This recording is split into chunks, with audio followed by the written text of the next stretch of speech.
ఆంధ్రప్రదేశ్ రాష్ట్రానికి రానున్నటువంటి రోజులకి చాలా ఇంకా చిగురించేటువంటి ఆశల్ని చాలా కల్పించినట్టుగా అనిపించింది. మీరేమంటారు? ఇవాళ పూర్తి సభను మీరు ఎలా చూస్తారు?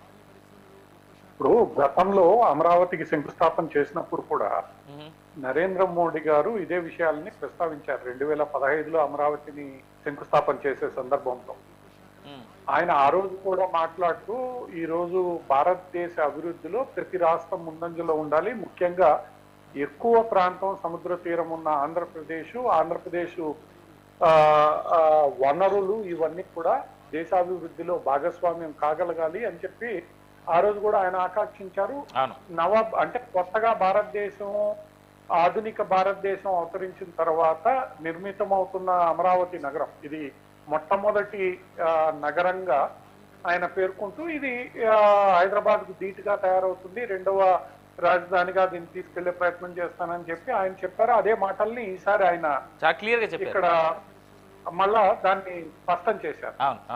కాకపోతే ఇక్కడ మనం గమనించాల్సింది ఏంటంటే ఈ విషయంలో అంటే 2015లో మొదటిసారి శంకుస్థాపన చేసి ఈరోజు 2025లో అంటే సరిగ్గా 10 సంవత్సరాల తర్వాత మనం అదే అంశాన్ని మరోమారు ప్రస్తావించుకోవాల్సి రావడమే ఇక్కడ కొంత ఇబ్బందికరమైన అంశం. సరే, దానికి కారణాలు మనందరికీ తెలుసు. గత ప్రభుత్వం ఆడిన ఆటలు కావచ్చు, లేదా ఆడిన నాటకాలు కావచ్చు, ఇక జగన్ ప్రభుత్వం చేసిన ఈ నాటకాలన్నిటికీ కొంత కేంద్ర ప్రభుత్వం సహకరించిందనే విమర్శలు ఉన్నా లేకపోయినా అవి ఎంతవరకు ఇవన్నా కూడా 10 ఏళ్ళు ఒక రాష్ట్రం తన అభివృద్ధిని కోల్పోవడం అనేది ఇక్కడ దురదృష్టకరమైన విషయం.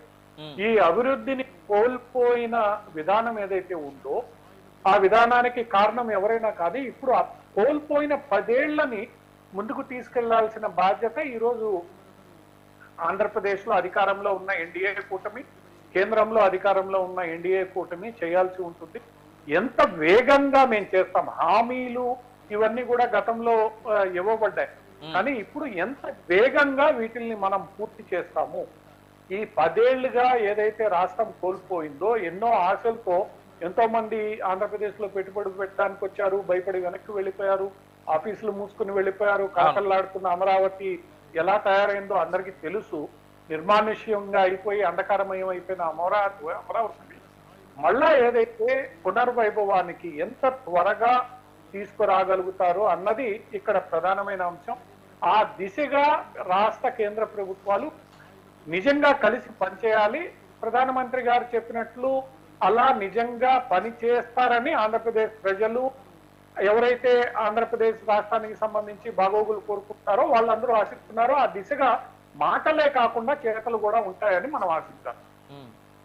అదేవిధంగా నేను ఈ సందర్భంలో ఒకసారి చెప్పాలి, వేదిక పై నుంచి దాదాపుగా వాళ్ళు 18 కీలకమైనటువంటి